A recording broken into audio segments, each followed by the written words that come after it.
धुळे शहरातील गुरुद्वाराचे प्रमुख बाबा धीरज सिंग यांच्यावर काही दिवसांपूर्वी गुरुद्वारामध्ये झालेल्या प्राणघातक हल्ल्यात त्यांना गंभीर दुखापत झाली होती। उपचारादरम्यान त्यांचा मृत्यू झाला होता।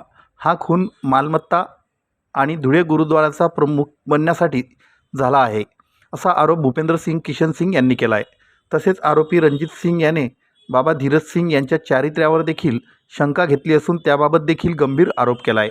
पत्रकार परिषदेत भूपेंद्र सिंग किशन सिंग यांनी सांगितलं की या खुनाचा मास्टरमाइंड रणवीर सिंग पुत्र सुखदेव सिंग, दर्शन सिंग पुत्र सुखदेव सिंग, रणजित सिंग पुत्र सुखदेव सिंग पुत्र शेर सिंग राहणार 10 चक रावतसर राजस्थान, जगविंदर सिंग उर्फ जग्गा पुत्र हरप्रीत सिंग आणि सुखविंदर सिंग उर्फ बग्गा पुत्र हरप्रीत सिंग हे आहेत, असा आरोप भूपेंद्र सिंग किशन सिंग यांनी केला आहे।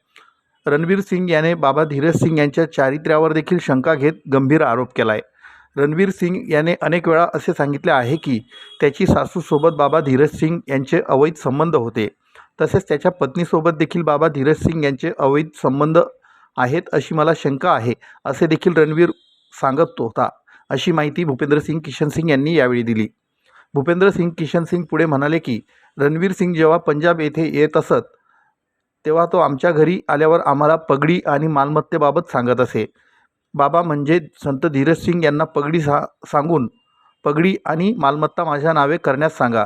जर नाही केले तर संत साधू सिंग मोनी यांचा खून झाला तर या बाबा संत धीरज सिंग यांचा देखील खून होऊ शकतो, असं देखील त्याने सांगितलं होतं। तसेच आपल्या चालकाची DNA टेस्ट करण्याची देखील मागणी त्याने केली होती। तसेच बाबा धीरज सिंग यांच्या तिजोरीत ठेवलेले 5 ते 8 किलो सोने आणि संघटनेने देणगी स्वरूपात जमा केलेली 2 ते 4 करोड रुपये रोख रक्कम, जे धुळे येथून गुरु तेग बहादूर यांच्या शाहिदी मार्च नागपूर येथे जाणार होती, त्यासाठीची ही रक्कम संघटनेने जमा करून बाबा धीरज सिंग यांच्याकडे ठेवली होती।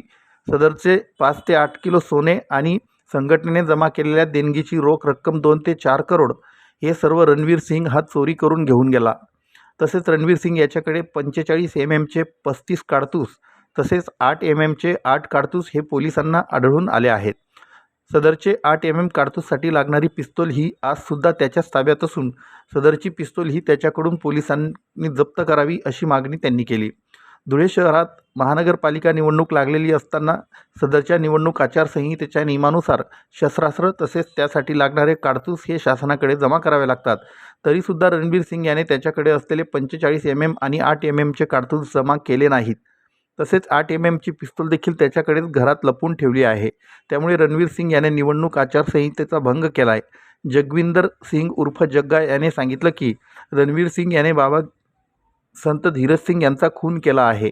आता तो माझी आई आणि माझी बहीण यांचा देखील खून करेल, असा देखील संशय जगविंदर सिंग यांना असल्याचं भूपेंद्र सिंग किशन सिंग यांनी सांगितलं।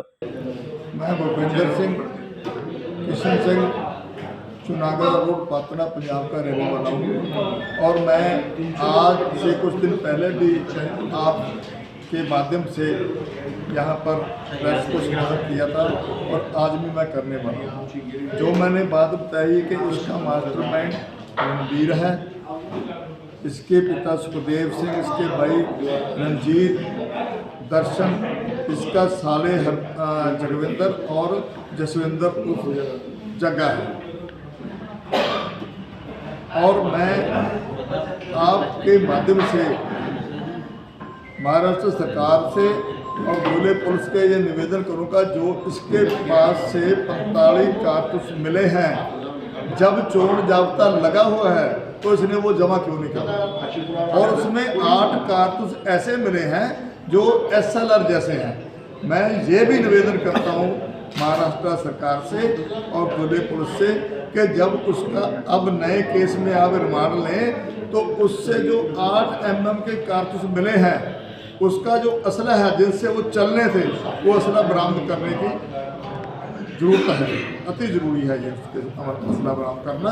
अगर उसके रिमांड लेकर उसको अच्छी तरह से पूछताछ की जाए तो हथियारों का और जखीरा भी बरामद हो सकता है। पुलिस लोग आपको मदद कर, अब ठीक है, बराबर है। सरकार से मांग यही है कि इस कत्ल को पब्लिक के सामने लाकर दोषी को कड़ी से कड़ी सजा दी जाए। मी महाराष्ट्र न्यूज चॅनलच्या बातमीपत्रास लाईक, शेअर, सबस्क्राईब करा. सोबतच बेल आयकॉन प्रेस करायला विसरू नका. पाहत राहा मी महाराष्ट्र चॅनल.